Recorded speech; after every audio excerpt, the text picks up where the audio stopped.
దేవుని స్తోత్రం కలుగుగాక. హల్లెలూయా.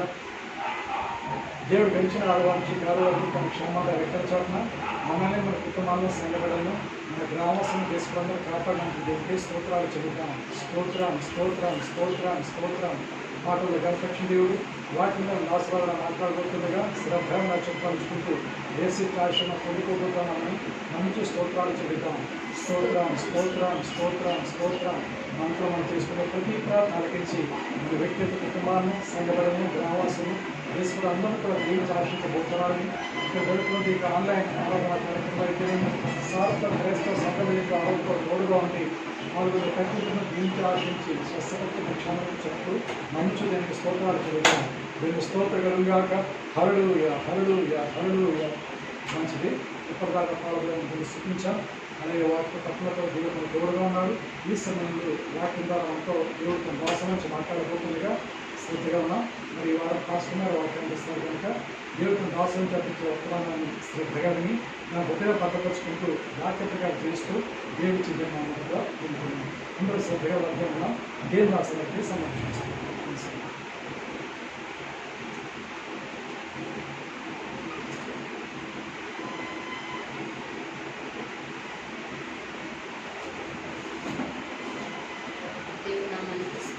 హల్లెలూయా హల్లెలూయా హల్లెలూయా హల్లెలూయా హల్లెలూయా. హల్లెలూయా. బాగున్నారండి. కృపను బట్టి ఒక అవకాశాన్ని దేవుడు మనకు అనుగ్రహించారు. దీన్ని బట్టి మనం 2 హస్తాలు ఎత్తి దేవునికి స్తోత్రాలు చెల్లిద్దాం. స్తోత్రం స్తోత్రం స్తోత్రం స్తోత్రం స్తోత్రం. ఇప్పటివరకు పాటల ద్వారా మనం పొందారు. అదేవిధంగా స్తుతి ఆరాధనలు కూడా దేవుడు తన నామాన్ని కనపరుచుకుంటూ మన మధ్య ఆత్మస్వరూపిగా సంచారం చేస్తూ ఆయన మనతో మాట్లాడడానికి మన హృదయాన్ని స్థితపరచుకునే విధానాన్ని బట్టి మన 2 హస్తాలు ఎత్తి దేవునికి స్తోత్రాలు చెల్లిద్దాం. స్తోత్రం స్తోత్రం స్తోత్రం స్తోత్రం. ప్రార్థన చేసుకున్నామండి. వచ్చని ప్రార్థన చేసుకున్నాం. స్తోత్రం స్తోత్రం స్తోత్రం స్తోత్రం స్తోత్రం స్తోత్రం స్తోత్రం. పరిశుద్ధుడు అయిన తండ్రి మహోన్నతుడా, సర్వాధికారి, సకల ఆశీర్వాదములకు కారణముడానికి స్తోత్రాలు చెల్లిస్తున్నాం. కూడా కృపాసక్త సంపూడానికి వందనాలు చెల్లిస్తున్నాం. మీకు ఉదయకాల సమయంలో కొద్ది వారముగా చేరి మీ పాద సాన్నిధ్యంలో సృష్టించడానికి ఇచ్చిన ఈ శ్రేష్ఠ తరుణాన్ని బట్టి నాన్న కృతజ్ఞతాస్తుతులు స్తోత్రాలు వందనాలు చెల్లిస్తున్నాం.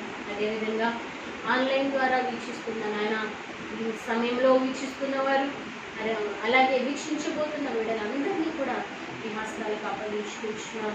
అయ్యా నా తల్లి, మీ మాట మమ్మల్ని బ్రతికిస్తుంది. మీ మాట మా జీవితాల్లో నాయన అయ్యా ఇదిగో ఉత్సాహాన్ని ఉజ్జీవాన్ని అనుగ్రహిస్తుంది. కాబట్టి అంటే మీ మాటతో మీరు మమ్మల్ని బలపరచుకుని నా తల్లి ఇదిగో మమ్మల్ని మీ హస్తాలకు అప్పగించుకుంటూ మీ రాష్ట్రాన్ని మరుగుపరిచి మీ మాటను మీరు తెలియపరచుకుని అయ్యా నాతోనూ అందరితో నాయన అయ్యా మీరు మాట్లాడి ప్రతి ఒక్కరికి వినుబుద్ధిని కలుగచేసి ఈ మాట క్రియ జరగడానికి సహాయం దయచేయండి ప్రార్థిస్తున్నాం. మమ్మల్ని మేము తగ్గించుకుంటూ ఈ నామాన్ని హెచ్చిస్తూ ఇచ్చిన మనలో ఏసే ఉన్నతమైన నామం ప్రార్థించి అదే నామానికి స్తోత్రం. హల్లెలూయా. చెరువున్న ప్రతి ఒక్కరికి దేవుని ఆశీర్వాదాలు అలాగే ఆన్లైన్ ద్వారా వీక్షిస్తున్న మీ అందరికీ కూడా యేసుక్రీస్తు వారి ప్రశస్తమైనటువంటి నామం పేట శుభప్రదమైన నిరీక్షణ కలిగినటువంటి దేవాది దేవుని నామం పేట వందనాలు చెల్లిస్తున్నానండి. బాగున్నారా? లేఖన భాగంలో నుంచి ఒక మాటను మనం చదువుకున్నాం. చూడండి, యాకోబు రాసినటువంటి పత్రిక 1వ అధ్యాయము 12వ వచనం మనం చదువుకున్నాం. ఇది మనందరికీ కూడా చాలా సుపరిచితమైనటువంటి మాటను చదువుకుని ఆ మాటలో నుంచి దేవుడు మనతో ఏమి విధంగా సంధించనున్నాడో మనం సిద్ధపరచుకున్నాం. ఒకసారి చూడండి. శోధన సహించువాడు ధన్యుడు. శోధన సహించువాడు ధన్యుడు. అతడు శోధన నిలిచినవాడై శోధనకు నిలిచినవాడై ప్రభుత్వను ప్రేమించే వారికి వాగ్దానం చేసిన జీవ కిరీటము పొందును. దేవునికి స్తోత్రం. హల్లెలూయా. ఇక్కడ ఈ లేఖన భాగంలో మనం చూస్తున్నట్లయితే శోధన అనేటటువంటి సమయంలో మనం ఏ విధంగా నిలిచి ఉండాలి అనేటటువంటి విషయాన్ని ఇక్కడ అంటున్నారు కదా. శోధన సహించువాడు ధన్యుడు, అతడు శోధనకు నిలిచిన వాడైతే ప్రభువు తాను ప్రేమించిన వారికి వాగ్దానం చేసినటువంటి జీవ కిరీటాన్ని పొందును అన్న విషయాన్ని మనం చూస్తున్నాం. క్రైస్తవుని యొక్క జీవితంలో మనం చూస్తూ వస్తే ఈ క్రైస్తవ జీవితం ఎలా ఆరంభించబడింది అని మనం ఆలోచన చేస్తూ వచ్చినట్లయితే ప్రతి ఒక్కరి క్రైస్తవ జీవిత ఆరంభం ఎలా ఉంటుందంటే పిలుపుతో ఆరంభం అవుతుంది, అదేవిధంగా పిలుపుతోనే ముగించబడుతూ ఉంటుంది. దేవునికి స్తోత్రం, హల్లెలూయా. ఏంటండి పిలుపుతో? ఏంటి పిలుపు అని మనం చూసినట్లయితే దేవాది దేవుడు మత్తయి సువార్త 11:28 మనం చూడగలుగుతూ ఉంటాం. ప్రయాసపడి భారం మోయించినటువంటి సమస్త జనులారా నా యొద్దకు రండి. ఈ పిలుపు లేకపోతే ఆయన యొద్దకు రావడానికి, లేకపోతే సువార్త పిలుపును విని, లేకపోతే దేవుడు అంటున్నాడు కదా, దప్పికొనుచున్న వారులారా నా యొద్దకు రండి అంటే ఆయన యొద్దకు రావాలి అనేటటువంటి పిలుపును. అందుకనే యేసు శిష్యులు కూడా మనం చూసుకున్నట్లయితే ఆయన అంటున్నారు, మీ వలను విడిచిపెట్టి నన్ను వెంబడించడానికి రండి అని చెప్పి వాళ్ళని వెంబడించమని చెప్పి పిలిచినట్టు మనం చూస్తున్నాం. ఈ విధమైనటువంటి పిలుపుతోనే ప్రతి ఒక్కరూ కూడా దేవుని సన్నిధికి మనం వచ్చిన వారుగా క్రైస్తవ జీవితాన్ని, లేకపోతే యేసుని రక్షకునిగా అంగీకరించడానికి మన ప్రారంభ దినాలు పిలుపుతో ప్రారంభమైనట్టు మనం చూస్తున్నాం. అదేవిధంగా మనం చూస్తే పిలుపుతోనే ఈ యొక్క క్రైస్తవ జీవితము ముగించబడుతుంది. ఏమిటి ఆ పిలుపు అంటే కీర్తన భాగము 90వ కీర్తనలో మనము చూడగలుగుతాం. అక్కడ మోషే భక్తుడు అంటాడు, నరులారా తిరిగి రండి అని చెప్పి మోషే కీర్తనలో రాయబడ్డాన్ని మనము చూస్తున్నాం. దేవునికి స్తోత్రం, హల్లెలూయా. క్రైస్తవ జీవితం ఎలా ఆరంభించబడిందండి? పిలుపుతో ఆరంభించబడింది, అలాగే పిలుపుతోనే ముగించబడుతూ ఉన్నది. దేవునికి స్తోత్రం, హల్లెలూయా. అయితే ఈ యొక్క పిలుపుకు మధ్యలో కొన్ని విషయాలను మనం చూడగలుగుతూ ఉంటాం. ఏ విధమైన పిలుపును మనం పిలువబడిన ప్రతి ఒక్కరూ, స్వార్థ పిలుపును అందుకున్న ప్రతి ఒక్కరూ కూడా మధ్యలో కొన్ని పిలుపులకు మనము లోబడవలసినటువంటి వారముగా మనము ఉంటున్నాము. ఎందుకు మనం పిలువబడ్డాము అనేటటువంటి విషయాన్ని, స్వార్థ అందుకున్నాము, రండి అని చెప్పి దేవుడు చెప్పాడు, మనం వచ్చిన తర్వాత ఏ విధమైన పిలుపును, ఏ విధమైనటువంటి దేవుని దర్శనాన్ని, ఏ విధమైనటువంటి దేవుని కృపను మనం పొందుకుంటే చివర దేవుని సన్నిధిలో నరులారా తిరిగి రండి అన్నప్పుడు మనము జీవ కిరీటాన్ని పొందుకోగలుగుతాము అనేటటువంటి విషయాన్ని లేఖన భాగంలో మనం ఆలోచన చేసుకోవద్దాం. అయితే ఒక 5 విషయాలు నేను మీ ముందు ఉంచుతాను. ఆ తర్వాత దానిలో నుంచి ఒక మాటను నేను వివరించడానికి ఇష్టపడుతున్నాను. దేవునికి స్తోత్రం, హల్లెలూయా. ఒకసారి చదువుతాం చూడండి. పేతురు రాసినటువంటి మొదటి పత్రిక 3వ అధ్యాయము 9వ వచనం. మొట్టమొదటి పిలుపు యేసుక్రీస్తు అంగీకరించి ఆయన సన్నిధికి వచ్చినటువంటి మనము దేనికోసం పిలువబడ్డాము అనేటటువంటి విషయాన్ని ఆలోచన చేస్తే అక్కడ వ్రాయబడినటువంటి మాట పేతురు రాసినటువంటి మొదటి పత్రిక 3వ అధ్యాయము 9వ వచనంలో మనము చూడగలుగుతూ ఉంటాం. అక్కడ రాస్తున్నటువంటి మాట ఒకసారి నేను చదువుతాను, వినండి. ఆశీర్వాదమునకు వారసులవుటకు మీరు పిలువబడితిరి. దేవునికి స్తోత్రం, హల్లెలూయా. మొదటి పత్రిక 3వ అధ్యాయం 9వ వచనంలో మనం ఎందుకు పిలువబడ్డామంటే అండి, ఆశీర్వాదానికి వారసులు అవ్వడానికి మనం పిలువబడ్డాము అనేటటువంటి విషయాన్ని మనం గ్రహించేటటువంటి వారంగా ఉంటూ ఉండాలి. రెండవ విషయం మనం ఆలోచన చేసినట్లయితే అదే పేతురు రాస్తున్నటువంటి మొదటి పత్రిక 2వ అధ్యాయము 9వ వచనంలో మనం చూస్తే అక్కడ అంటున్నటువంటి మాట, మీరు చీకటిలో నుండి ఆశ్చర్యకరమైన తన వెలుగులోనికి మిమ్మల్ని పిలిచిన వాని యొక్క గుణాతిశయమును ప్రచురము చేయు నిమిత్తము ఏర్పరచబడిన వంశమును, రాజులైన యాజక సమూహమును, పరిశుద్ధ జనమును, దేవుని సొత్తైన ప్రజలునే ఉన్నారు. దేవునికి స్తోత్రం, హల్లెలూయా. ఇక్కడ 2 విషయాలు మనం ఆలోచన చేసేటప్పుడు, వెలుగు సంబంధులుగా లేకపోతే ఆయన గుణాతిశయములను ప్రచురము చేసేటటువంటి వారిగా మనం పిలువబడ్డాము అనేటటువంటి విషయాన్ని మనం గ్రహించబద్దులముగా ఉంటున్నాం. దేవునికి స్తోత్రం, హల్లెలూయా. ఎన్ని పిలుపులండి? స్వార్థ పిలుపును అందుకుని దేవుని సన్నిధికి వచ్చిన తర్వాత మనము దేని కొరకు పిలువబడ్డాము అంటే మొట్టమొదటి విషయం ఏంటంటే ఆశీర్వాదములకు వారసులవడానికి మనము పిలువబడ్డాము. రెండవది వెలుగు సంబంధులుగా జీవిస్తూ యేసుక్రీస్తు ప్రభువు వారి యొక్క గుణాతిశయములను ప్రచురము చేయుటకు మనం పిలువబడినటువంటి వారంగా ఉంటున్నాం. గుణాతిశయములు ప్రచురము చేయడానికి మనం పిలువబడ్డాం. ఆ తర్వాత ఇంకొక మాటను మనం ఆలోచన చేసినట్లయితే అదే పేతురు రాసినటువంటి మొదటి పత్రిక 2వ అధ్యాయము 20వ వచనంలో మనము చూస్తే, ఆయన జగత్తు పునాది వేయబడక మునిపే నియమింపబడిను గాని తను మృతుల్లో నుండి లేపి తనకు మహిమనిచ్చిన దేవుని ఎడల తన ద్వారా విశ్వాసులైన మీ నిమిత్తము కడవరి కాలమందు ఆయన ప్రత్యక్షపరచబడింది. కాగా మీ విశ్వాసమును నిరీక్షణను దేవుని యందు ఉంచబడి ఉన్నాయి. మీరు క్షయబీజం నుండి కాక శాశ్వతమగు జీవము గల దేవుని వాక్యం మూలంగా అక్షయ బీజం నుండి పుట్టినవారు గనుక నిష్కపటమైన సహోదర ప్రేమ కలుగునట్లు మీరు సత్యమునకు విధేయులగుట చేత మీ హృదయమును పవిత్రపరుచుకున్న వారే ఒకరినొకడు హృదయపూర్వకంగా మిక్కటముగాను ప్రేమించబద్దులుగా ఉన్నారు. దేవునికి స్తోత్రం, హల్లెలూయా. ఇక్కడ మనము చూడగలుగుతున్నటువంటి మాట ఏంటంటే పరిశుద్ధులగుటకు మనం పిలువబడిన వారము. దేవునికి స్తోత్రం, హల్లెలూయా. దేనికోసం పిలువబడ్డామంటే మొట్టమొదటి ఆశీర్వాదము వారసులవటానికి పిలువబడ్డాము. రెండో విషయాన్ని మనం ఆలోచన చేసినట్లయితే దేవుని గుణాతిశయములు ప్రచురము చేయుటకు వెలుగు సంబంధులుగా ఉండడానికి మనం పిలువబడ్డాము. మూడో విషయాన్ని మనం ఆలోచన చేసినట్లయితే పరిశుద్ధులుగా ఉండడానికి మనం పిలువబడ్డాం. పరిశుద్ధులుగా ఉంచు దేవుని ప్రేమను ఒకరికొకరికి ప్రచురము చేస్తూ లేకపోతే వ్యక్తపరుస్తూ ఆ ప్రేమను దేవుని యొక్క ఔన్నత్యాన్ని క్రియల ద్వారా మనము చూపిస్తూ పరిశుద్ధంగా జీవించడానికి మనం పిలువబడిన వారము అని చెప్పి ఈ మాట ద్వారా మనకు అర్థమవుతున్నది. ఇంకొక మాటను చదువుకుందాం, చూడండి. పేతురు రాసినటువంటి మొదటి పత్రిక 2వ అధ్యాయము 20వ వచనంలో మనము చూసినట్లయితే అక్కడ అంటున్నటువంటి మాట, దేనికోసం పిలువబడ్డామంటే మనం శ్రమలు అనుభవించడానికి పిలువబడ్డాం. దేవునికి స్తోత్రం, హల్లెలూయా. మొదటి పేతురు పత్రిక 1వ అధ్యాయము 14వ వచనం నుంచి మనం చూసినట్లయితే పరిశుద్ధులకు పిలువబడ్డాము అన్న మాటను మనం చూడగలుగుతుంటాం.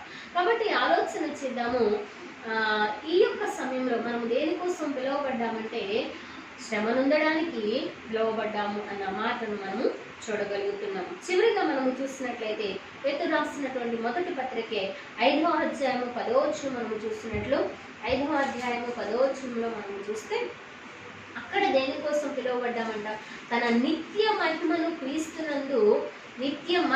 క్రీస్తునందు మిమ్మల్ని పిలిచిన సర్వకృపానిధి యగు దేవుడు కొంచెము కాలము మీరు శ్రమపడిన పిమ్మట తానే మిమ్మల్ని పరిపూర్ణంగా చేసి స్థిరపరిచి బలపరచును. దేవునికి స్తోత్రం, హల్లెలూయా. దేనికోసం పిలువబడ్డామంటండి? మనము నిత్య మహిమకు మనం పిలువబడ్డాము. దేవునికి స్తోత్రం, హల్లెలూయా. ఆ నిత్య మహిమ కోసం ఎలా సిద్ధపరుస్తున్నారు అనేటువంటి మాటను చూస్తే, కొంచెము కాలము మీరు శ్రమపడిన పిమ్మట తానే మిమ్మల్ని పరిపూర్ణంగా చేసి స్థిరపరిచి బలపరచును. దేవునికి స్తోత్రం, హల్లెలూయా. ఈ యొక్క పాండమిక్ సమయంలో మనము చూస్తున్నట్లయితే ఎక్కడ చూసినప్పటికీ ఆరాధనలు జరిగేటటువంటి పరిస్థితిని మనము చూడలేదు. ఎంతో ఆరాధనకు ఇబ్బందికరమైనటువంటి పరిస్థితులు. అలాగే మనము చూస్తే ఈ కరోనా వైరస్ ద్వారా లేకపోతే ఈ యొక్క లాక్డౌన్ ద్వారా మనం చూస్తున్నట్లయితే ఎన్నో ఆర్థిక సంబంధమైన ఒత్తిడితో నలిగిపోయేటటువంటి వారు, అనారోగ్య సమస్యలతో నలిగిపోతున్నటువంటి వారు, అలాగే దేవుని ఒకరికి ఒకరు అంటే అనేక మందిని మనం చూస్తున్నట్లయితే తల్లిదండ్రులు కోల్పోయిన, తండ్రిని కోల్పోయినటువంటి అన్నదమ్ములను, అక్క చెల్లెలను, కుటుంబస్తులను కోల్పోయి ఎంతో నిరుత్సాహంలోనికి, దుఃఖంలోనికి వెళ్ళిపోయినటువంటి వారిని మనం చూస్తున్నాం. అయితే దేవుని వాక్యము సెలవిస్తున్నది ఏంటంటే, ఆయన అంటున్న మాట, కొంచెము కాలము మీరు శ్రమపడిన పిమ్మట తానే మిమ్మల్ని పరిపూర్ణం చేసి స్థిరపరచి బలపరచును. శోధనలో మనం సహించిన ఈ శోధన సమయంలో, ఈ కష్ట సమయంలో, ఈ ఇబ్బందికరమైనటువంటి పరిస్థితుల్లో మనము సహిస్తూ వచ్చిన ఎడల మనల్ని పరిపూర్ణులు చేస్తానని దేవుని వాక్యం సెలవిస్తున్నది. అంత మాత్రమే కాదు, దేవుని వాక్యం అంటుంది శోధన సహించువాడు ధన్యుడు, ప్రభు అతనికి నియమించబడినటువంటి జీవ కిరీటాన్ని పొందుకుంటాడు. దేవునికి స్తోత్రం, హల్లెలూయా. కాబట్టి ఆలోచన చేద్దాము, మనము ఏ విధమైన పరిస్థితుల్లో ఉన్నప్పటికీ కూడా ఇక్కడ 5 రకాల పిలుపులు మనము చూస్తున్నాం.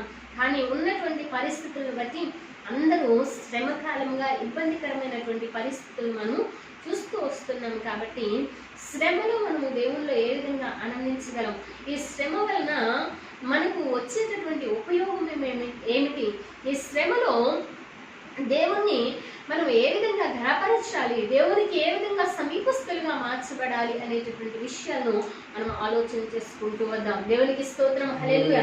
ఉదాహరణకు మనం ఆలోచన చేసినట్లయితే మొట్టమొదట ఈ యొక్క వైరస్ దేవుని సన్నిధిలో ఉండేటటువంటి వారు కాదు, కానీ కొంతమంది ఉన్నారనుకోండి, దేవుని ఎరగనటువంటి వారు వాస్తవంగా ఈ కరోనా వైరస్ ఎక్కడి నుంచి వచ్చిందంటారు?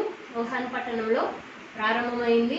వాళ్ళు తయారు చేశారు ఆ వైరస్ని, ప్రపంచమంతా కూడా వ్యాపించడానికి కారకులయ్యారు అని చెప్పి వారిని తిట్టుకునేటటువంటి వారు కొంతమంది ఉంటూ ఉంటారు. అంత మాత్రమే కాదు, ఆ తర్వాత దినాల్లో మనం చూసినట్లయితే ఢిల్లీలో ఇస్లాంకి సంబంధించినటువంటి ఒక సభ జరిగింది. ఆ సభ ద్వారానే ఢిల్లీలో ఆయా ప్రాంతాల నుంచి వచ్చి వారు మనకు ఈ యొక్క వ్యాధిని వ్యాప్తి చేశారు అని చెప్పి ముస్లిమ్స్ తిట్టుకున్నటువంటి వారు కొంతమంది. ఆ తర్వాత దినాల్లో మనం చూస్తున్నట్లయితే ఈ మన తెలుగు ఆంధ్ర రాష్ట్రాలకు ఎలా వ్యాపించింది అంటే వలస కూలీల ద్వారా వ్యాపించింది. కాబట్టి అని వారిని తిట్టుకున్నవారు కొంతమంది. అయితే దేవుని సన్నిధిలో ఉన్నటువంటి మనము చేయవలసినటువంటి పని ఏంటంటే దేవుని అనుమతి లేకుండా ఏది కూడా జరగదు. దేవునికి స్తోత్రం, హల్లెలూయా.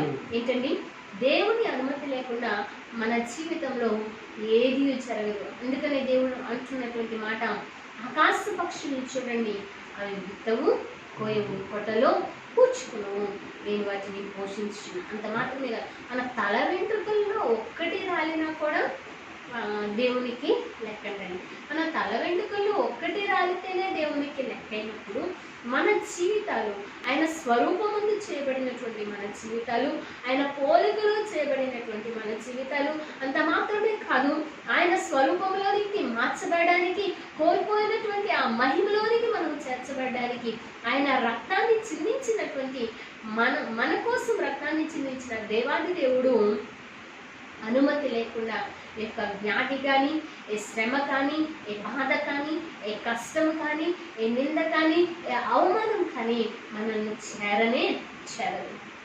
ఆయన సార్వభౌముడు, ఆయన సమస్తమును ఎరిగినవాడు. అందుకని దేవుని వాక్యం అంటున్నటువంటి మాట, శోధన సహించేవాడు ధన్యుడు. శోధించబడడానికి మనం పిలువబడిన వారుగా ఉన్నప్పుడు ఆ శోధనలో మనం మేలును పొందుకుంటాం. దేవునికి స్తోత్రం, హల్లెలూయా. ఈ శోధన ఎందుకు వచ్చింది అనేటటువంటి విషయాలను మనం ఆలోచన చేస్తూ వస్తే, మొట్టమొదటి విషయము దేవుని రక్షణ కార్యాన్ని మనము దీనిలో చూడగలుగుతూ ఉంటాం. దేవునికి స్తోత్రం, హల్లెలూయా. ఏంటండి, దేవుని రక్షణ కార్యాన్ని మనం చూడగలుగుతుంటాం. ఒక మాటను చదువుకుందాం, చూడండి. అపోస్తుల కార్య గ్రంథము 16వ అధ్యాయము 22వ వచనంలో ఒక మాటను మనం చూడగలుగుతుంటాం. ఈ మాట ద్వారా మనకు అర్థమవుతుంది ఎందుకు దేవుడు రక్షణ కార్యాన్ని చూడడానికి వచ్చింది అని మనతో మాట్లాడుచున్నాడు అనే విషయాన్ని మనము చూడగలుగుతుంటాం. అపోస్తుల కార్య గ్రంథము 16వ అధ్యాయము 22వ వచనం. 16వ అధ్యాయము 22వ వచనం. అక్కడ ఉన్నటువంటి మాట, అప్పుడు జనసమూహము వారి మీదికి దొంగగా వచ్చెను. న్యాయాధిపతులు వారి వస్త్రములు లాగివేసి వారిని బెత్తములతో కొట్టవలెనని ఆజ్ఞాపించారు. వారు చాలా దెబ్బలు కొట్టి వారిని చెరసాలలో వేసి భద్రముగా కనిపెట్టవలెనని చెరసాల నాయకునికి ఆజ్ఞాపించారు. దేవునికి స్తోత్రం, హల్లెలూయా. ఇక్కడ మనము చూస్తున్నట్లయితే ఎవరు కనబడుతున్నారండి? పౌలు శీలలు అనేటటువంటి భక్తులను మనము చూడగలుగుతున్నాం. ఇక్కడ వీరు సంతోషకరమైన పరిస్థితుల్లో ఉన్నారా అంటే లేనే లేరు. వారు చేసిన పని ఏంటంటే ఏ తప్పిదము కూడా వారు చేయలేదు అన్న విషయము మనకు అర్థమవుతూనే ఉన్నది. దెయ్యం పట్టినటువంటి వ్యక్తి నుంచి ఆ పుతూరు అనేటటువంటి దయాన్ని విడిపించడానికి వారు విడిపించారు. తద్వారా వచ్చేటటువంటి ఆదాయాన్ని కోల్పోయినటువంటి ఆ యొక్క తల్లిదండ్రులు కావచ్చు, ఆ బిడ్డ మీద ఆధారపడినటువంటి వారు కావచ్చు మనం చూస్తున్నాము. అక్కడ వారి మీద కంప్లైంట్ ఇవ్వడాన్ని అధికారులకు మనం చూస్తున్నాం. వారు చేసింది మంచే, ఆ బిడ్డ జీవితమును కోరి ఆ బిడ్డ ఆ విధంగా నలిగిపోవడం, ఆ యొక్క బాధలో ఉండిపోవడం, లేకపోతే అపవాది బంధకముల్లో ఆ బిడ్డ చిక్కుకొని పోవట మంచిది కాదు అని చెప్పి వారు మేలు కోరుతూ, ఆ బిడ్డ మేలు కోరుతూ చేసినటువంటి పని ఆ దెయ్యమును విడిపించారు. కానీ వారికి కలిగినటువంటి మెప్పు ఏంటంటే వారినంట కొరడాలతో కొట్టించారంటండి, చెరసాలలో వేస్తారు. ఏంటండి వారికి ఏమొచ్చింది?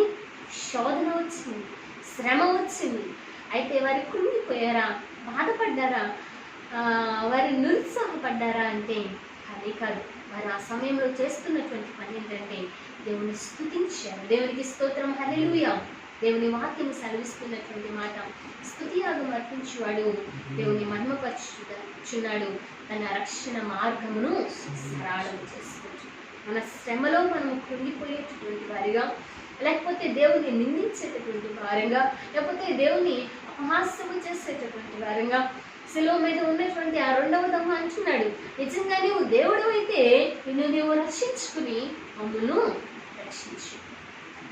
కానీ దేవునికి అసాధ్యమైనది ఏదీ లేదు. కానీ మన జీవితాల్లో ఒక కార్యాన్ని, ఒక శ్రమను, ఒక బాధను, లేకపోతే ఒక పరిస్థితిని అనుభవిస్తున్నాడంటే దాని వెనకాల ఒక గొప్ప కార్యము ఉంటూ ఉంటుంది. దేవునికి స్తోత్రం, హల్లెలూయా. ఆ రాత్రికాల సమయంలో జరిగిన సంఘటన మనందరికీ తెలిసిన విషయమే. ఆ చెరసాల దేవుని స్తుతిస్తున్నప్పుడు వారి బంధకములు తెగిపోయినాయి. ఆ చెరసాల దేవుని ఆత్మచేత, ఆ ప్రాంగణమంతయు దేవుని ఆత్మచేత నింపబడినటువంటిదిగా, భూకంపము కలిగినప్పుడు ఆ దేవుని ఆత్మచేత ఆ బంధకములు విడిపోవడాన్ని మనం చూడగలుగుతున్నాం. అయితే అక్కడ జరిగిన సంగతి గొప్ప కార్యం ఏంటంటే ఆ సమయంలో జైలు అధికారి కుటుంబము రక్షించుకోవాలి. వీరి కొరడా దెబ్బలు ఏమైపోయినాయో తెలియదు, వీరిని చెరసాల్లో ఎందుకు వేశారో అన్న బాధ లేదు.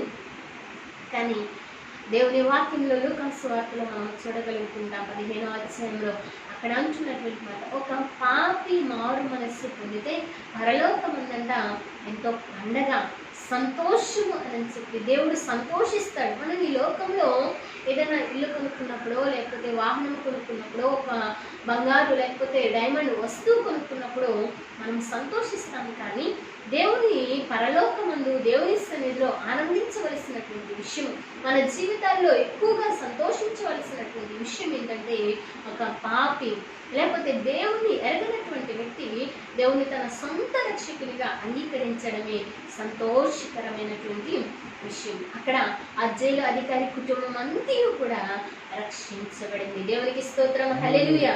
మనం దేనికోసం వచ్చిందండి ఆ శ్రమ? ఆ శ్రమ దేవుని రక్షణ కార్యాన్ని జరిగించడానికి వచ్చింది. అదేవిధంగా బైబిల్ గ్రంథంలో మనం చూస్తున్నట్లయితే శతాధిపతి విషయంలో కూడా తన కుమారుడు వ్యాధి కలిగి ఉన్నప్పుడు యోహాను సువార్త 4వ అధ్యాయము 49వ వచనంలో మనము చూడగలిగినప్పుడు, ఆ యొక్క అధ్యాయంలో కొంత సంభాషణ మనం వినగలిగినప్పుడు ఆ యొక్క కుమారునికి అస్వస్థత కలిగితే దేవుని చెంతకు రావడం, అక్కడ జరిగినటువంటి కార్యం ఏంటంటే ఆ కుమారుడు స్వస్థతను తీసుకుంటాడు. అంత మాత్రమే కాదు, సమరయ స్త్రీని మనము చూడగలిగినప్పుడు ఆమె మాత్రమే కాదు, తను పొందుకున్నటువంటి మేలు చేత, తను పొందుకున్నటువంటి ఆ శోధన, అంతకుముందు ఉన్నటువంటి శోధన అంతా చూస్తే ఎంతోమంది హింసించి ఆమె ద్వారా కుటుంబాలు నాశనం అయిపోయాయి. ఆమె ద్వారా ఎన్నో జీవితాలు చిన్నాభిన్నం అయిపోయింది అని చెప్పి ఆమె ముఖము చూసుకున్న వారే ముఖం మీదే డోర్ వేసినప్పటికీ కూడా ఆ శ్రమలో దేవుని మాటకు లోపడి దేవుని మాటను వినగలిగింది. దేవునికి స్తోత్రం, హల్లెలూయా. మరి ఈ నా జీవితాల్లో ఈ శ్రమ కలిగినటువంటి సమయంలో ఈ బాధాకరమైనటువంటి సమయంలో అపోస్తలుడైన పౌలు భక్తుని వలె ఈ నా జీవితాలు స్తుతించగలుగుతున్నాయా? ఈ నా జీవితాలు దేవుని స్వరాన్ని వినగలుగుతున్నాయా? స్తుతించగలిగిన దేవుని కార్యాన్ని మనం చూస్తాం. ఇక్కడ రక్షణ కార్యాన్ని మనం చూడగలుగుతాం.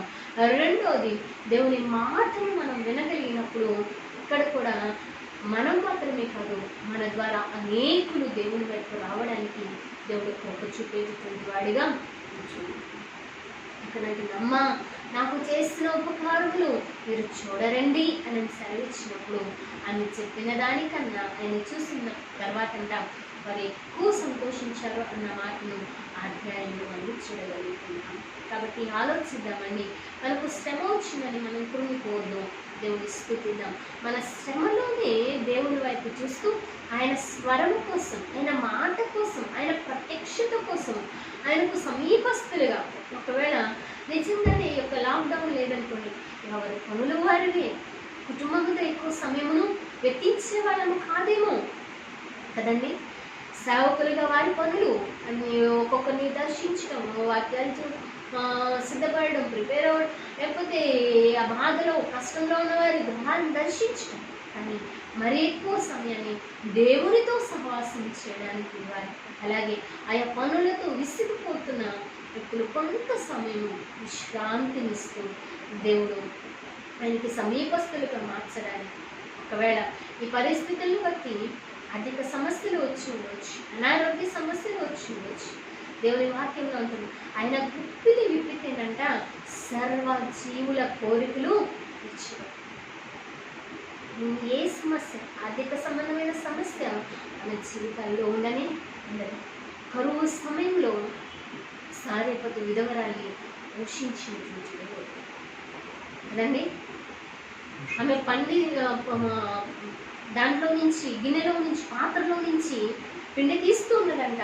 మరిలో ఉంది, కానీ కరువు దినాలన్నింటినీ కూడా ఆమెను పోషించాడు కదండి. ఆమెను పోషించలేడని ఆకాశ పక్షులు పోషిస్తున్న దేవుడు మనల్ని పోషించలేదా? అందుకనే దేవుడి వాక్యంలో సామెతల గ్రంథంలో యెహోవా ఆశీర్వాదము ఐశ్వర్యాన్ని ఇస్తుంది, నల్ల కష్టార్జితం వలన ఏది ఎక్కువ కాదు అని చెప్పి దేవుని వాక్యం సాధిస్తుంది. ప్రియ సహోదరుడా, ప్రియ సహోదరి, ఈ యొక్క శ్రమ, ఈ యొక్క ఇబ్బందికరమైన పరిస్థితులు మన జీవితాల్లో దేవుడు ఎందుకు అనుమతిస్తారు అంటే మనం దేవుని వైపు చూడాలని, దేవుడి స్వరము వినాలని, దేవుని స్తుతించాలని, ఆయనకి ఇంకా సమీపస్తులుగా మనము మార్చబడాలని. దేవునికి స్తోత్రం, హల్లెలూయా. మరి ఇప్పటికైనా ఈ సమయంలోనైనా దేవుని వైపు తిరగగలిగారా? దేవునికి సమీపస్తులుగా మనము మార్చబడ్డామా?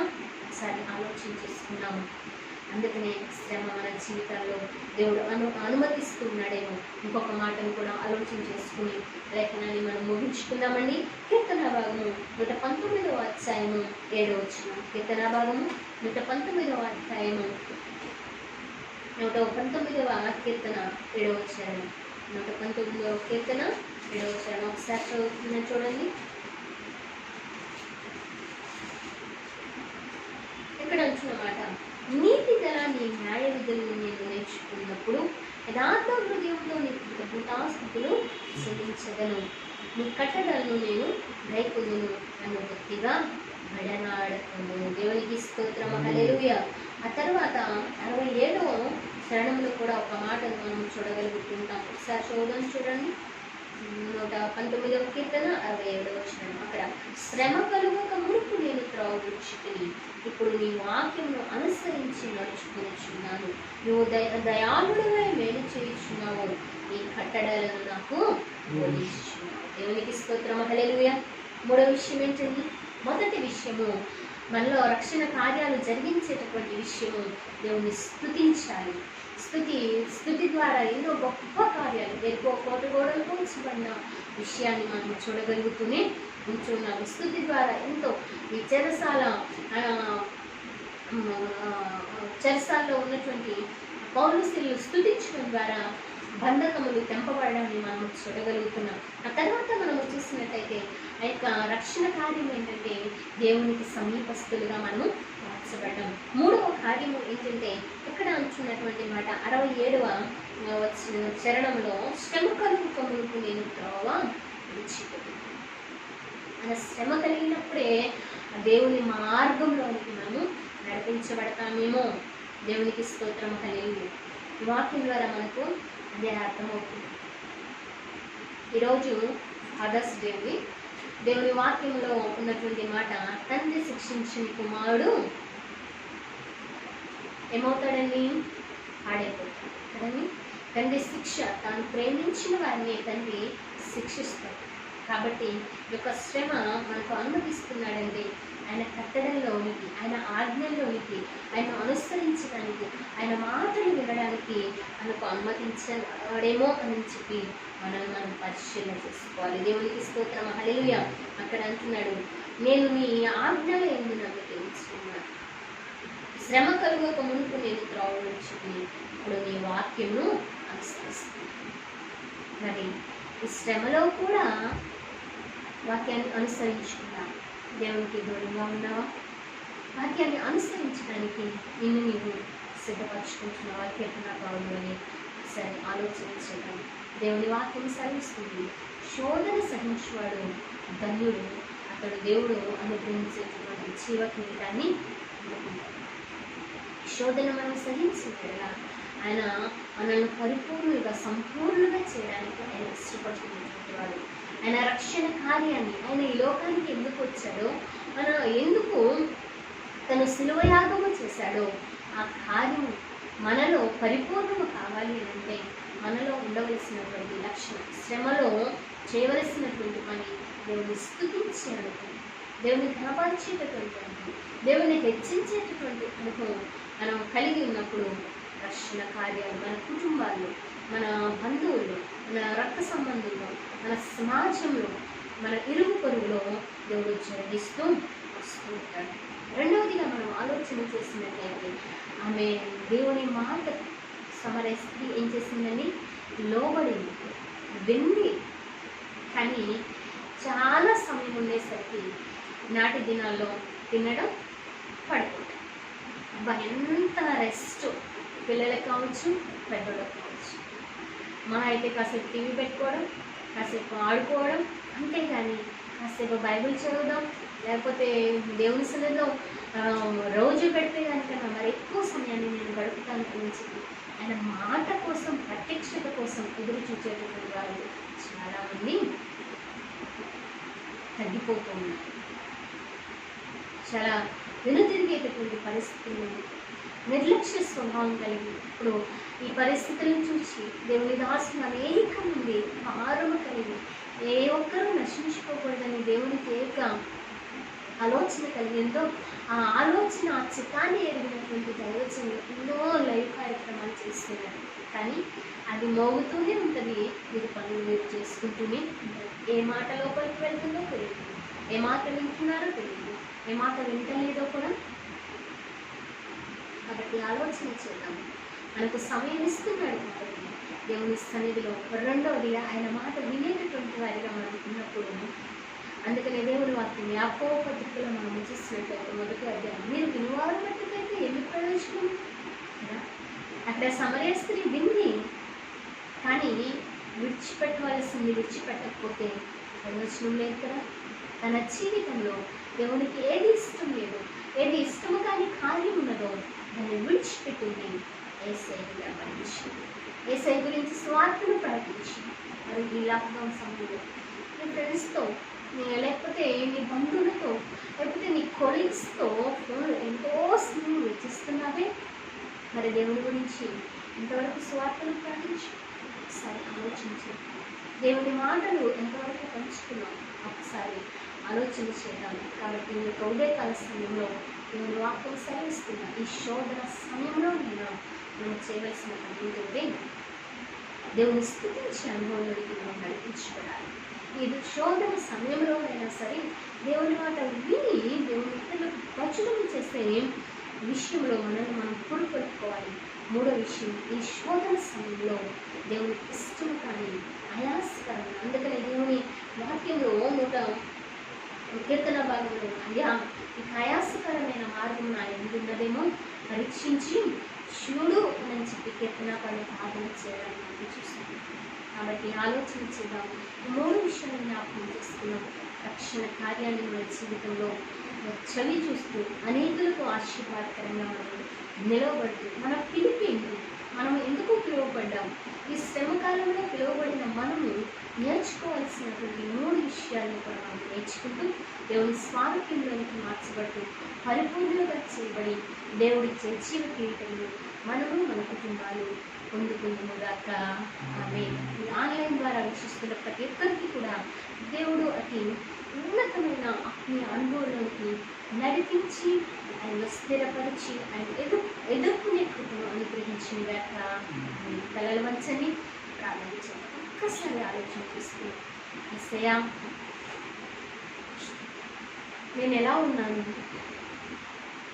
ఈ పరిస్థితుల మధ్య నా తండ్రి నేను స్తుతించగలుగుతున్నానా, నేను ఆరాధించగలుగుతున్నానా, నేను గణపరచగలుగుతున్నానా, అయా నీ ఔన్నత్యాన్ని నాయనా అయా నేను గొప్ప చేయగలుగుతున్నానా, లేకపోతే ఇదిగో ఈ శ్రమను బట్టి ఈ కష్టాన్ని బట్టి నా జీవితంలో దేవుడు ఎందుకు అనుమతించాడు అంటూ నేను నిందించుకుంటూ నిరుత్సాహపడుతూ అయా ఆత్మీయ జీవితంలో క్షీణించి వెనుదిరిగేటటువంటి వాడిగా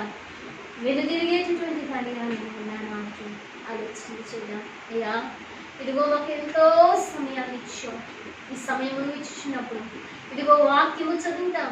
అయ్యా నీవు మాతో మాట్లాడుతా అని ఆయన సెలవిస్తుండగా నేను మీ మాటకు ఎంతసేపు వినగలుగుతున్నాం ప్రభా, ఎంతసేపునైనా అయ్యా నీ మాటకు మేము లోబడేటటువంటి వారిగా మేము ఉండగలుగుతున్నాం ప్రభా.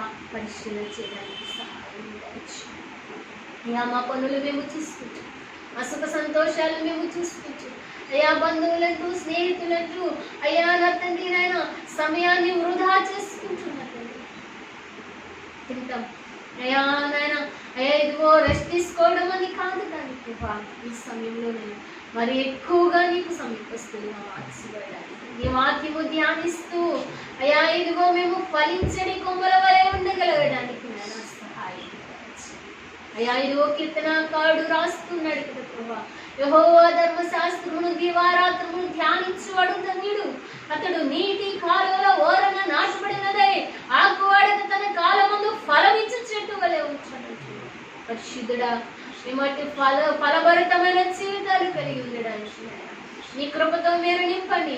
అయ్యా మేము చేయు ప్రతి పనిలో విజయాన్ని పొందుకోవడానికి నాయన సహాయమును చేయవా ప్రభు అంటూ దేవుని సన్నిధిలో ప్రార్థన చేద్దాం. ఇప్పటి వరకు ఒకవేళ సమయాన్ని వృధా చేసుకుంటున్నావేమో, సమయాన్ని వ్యర్థపరుచుకుంటున్నావేమో, సమయం అందుకనే దేవుని వాక్యము సెలవిస్తున్నమాట. అయితే శ్రీ పత్రికలో సమయమును పోనీయక సద్వినియోగం చేసుకున్నాను. కుమారుడా నా ప్రియ కుమార్తె, సహోదరుడా సహోదరి, దేవుడు మనతో మాట్లాడు చూస్తున్నాడు. ఆ మాటకు మనము లోబడదాం. నిశ్చయాన్ని పొందనాలు చూపిస్తుంది. ఇక ఉదయకాల సమయంలో నాకండి ఇదిగో నానా ఇదిగో మమ్మల్ని ప్రేమిస్తూనే ఈ శోధన మీరు అనుమతించారు నాయన, నీకు వందనాలు చెల్లిస్తున్నాను.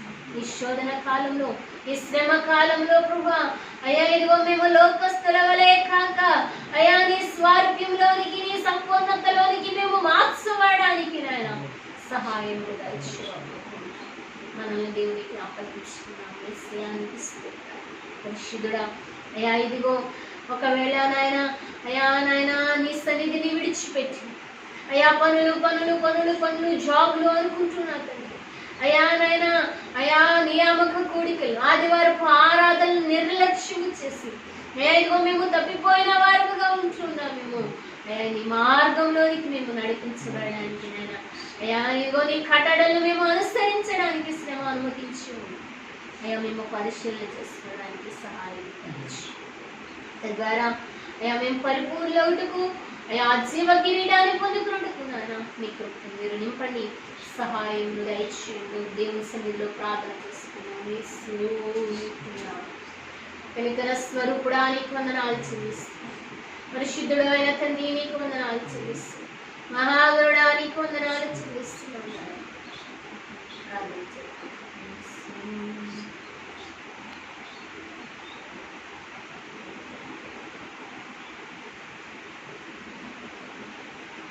శ్రీమల కొలిమిలో పుటము వేయగా ఇరుకులోయలో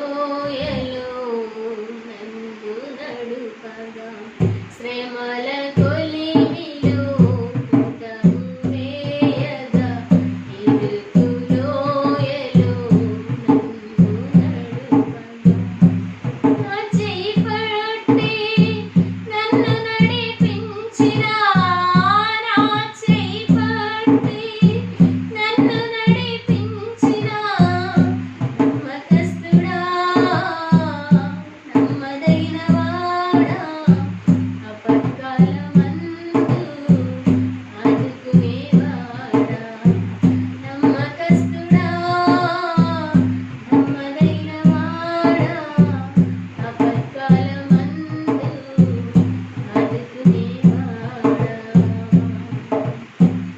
ప్రార్థన చేసుకుంటాం. పరిశుద్ధుడు అయిన తండ్రి మహోన్నతుడా నీకు స్తోత్రాలు. అవునయ్యా, మనుషులు అపనమ్మకస్తులుగా ఉండవచ్చేమో కానీ నాయన మీరు నమ్మదగిన వాడు ప్రభా, మీకు స్తోత్రాలు. ఇదిగో ప్రయాసపడి భారము మోయించిన సమస్తమైన జనులారా నా ఎద్దకు రండి అంటూ నాయన మీరు పిలిచారు. ఆశీర్వాదములకు వారసులవటానికి అయా ఇదిగో మేము వెలుగు సంబంధులుగా అయా నీ గుణాతిశయములు ప్రచురము చేయ నిమిత్తము అనేకులకు నా తండ్రి అయా నాయన వెలుగు సంబంధులుగా మార్చుటకు మీరు పిలిచిన వాడా, మీకు స్తోత్రాలు చెల్లిస్తున్నాం. అదే విధంగా నా తండ్రి అయా ఇదిగో నిత్య మహిమకు మమ్మల్ని పిలుచుచున్నవాడా, అయితే ఇదిగో ఇటు సమయంలో నాయన అయా ఇదిగో మేము ఏ పిలుపులో ఏ సమయంలో ఏ విధంగా మేము ఉంటున్నామో పరిశీలన చేసుకుంటూ ఇదిగో నాయన పేతురు రాసిన పత్రికలో నుంచి మీరు శ్రమను అనుభవించడానికి పిలువబడిన వారు అంటున్నావు కదా ప్రభా. ఎందుకు ఈ శ్రమ, ఎందుకు ఈ బాధ, ఎందుకు ఈ కష్టం అనేటటువంటి విషయాలను మాట్లాడుతూ వచ్చిన విధానాన్ని బట్టి నీకు వందనాలు చెల్లిస్తున్నాం. ఈ మాటలు మేము తలపోసుకుంటూ నిన్ను స్తుతించే వారముగా అయా నీ మాట విని మాటకు లోబడేటటువంటి వారంగా ఇదిగో మేము తొలగిపోయినటువంటి కట్టడలను మరలా సరి చేసుకుని నీ మార్గంలోనైనా నడిచేటటువంటి వారిగా మమ్మల్ని బలపరచండి, స్థిరపరచమని ప్రార్థిస్తున్నాం తండ్రి. స్తోత్రాలు. సమయంలో అయా చేరవచ్చిన ప్రతి ఒక్కరిని, అలాగే నా తండ్రి అయా ఈ ఆన్లైన్లో వీక్షిస్తున్న ప్రతి ఒక్కరిని మీ చేతులకు అప్పగిస్తున్నాం. బలహీనలుగా ఉన్న ప్రతి ఒక్క బిడ్డను ఇవో నీ గాయపడిన హస్తముతో మీరు తాకమని ప్రార్థిస్తున్నాం. మీరు స్వస్థతను మీరు అనుగ్రహించండి. ఇంకో మీరు నాయన స్వస్థపరిచి యెహోవాను నేనే అంటున్నాను కదా ప్రభా, మీకు స్తోత్రాలు. అయా బిడ్డలు మీరు జ్ఞాపకము చేసుకుంటాం. ఇంకో నాయన తండ్రి అయా ఇదిగో నాయన కృపను రాకేష్ నాయన ఫీవర్ అయా కంట్రోల్ అవుట్కు సహాయమును దయచేయండి. ఇంకను ప్రార్థన సహాయాలు కొన్న బిడ్డలు మీ చేతులు, పద్మగారిని మీ చేతులకు అప్పగిస్తున్నాం. అనుకున్న నాయన ఆ యొక్క ఎనిమియా ప్రాబ్లం నుంచి కూడా మీరు స్వస్థతలు దయచేయండి ప్రార్థిస్తున్నాం. కనికరించండి నాయన మహోన్నతుడా. ఆయా ప్రాంతాల నుంచి నాన్న ఇదిగో నా తండ్రి అయా నీ కృపా సహాయాన్ని కోరుకుని సన్నిధిలో ప్రార్థన సహాయాన్ని అయా కోరిన బిడ్డలు మీ చేతులకు అప్పగిస్తున్నాం. బలహీనలు మీరు బలపరచమని మరొకసారి ప్రార్థించండి నాన్న.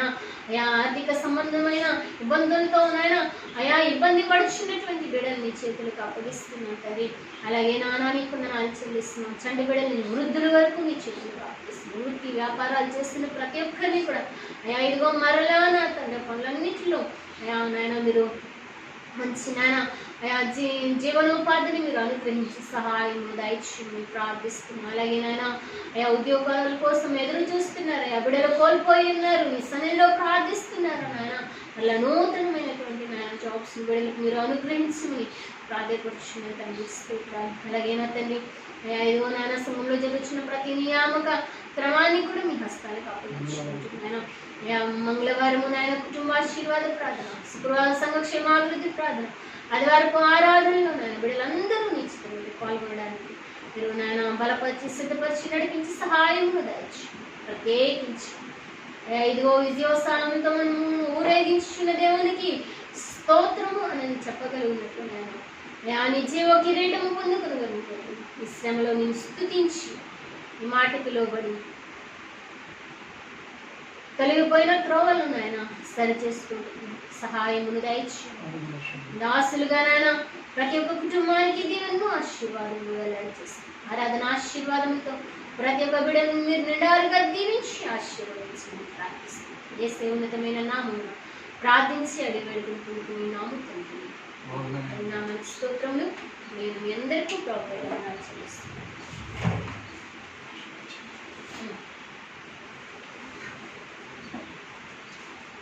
యేసు రక్తమే చేయము, శిలువ రక్తమే చేయము, ప్రవేశైన సదాకాలము సంపూర్ణ విజయం కలుగుగాక. మన తండ్రి అయిన దేవుని ప్రేమ,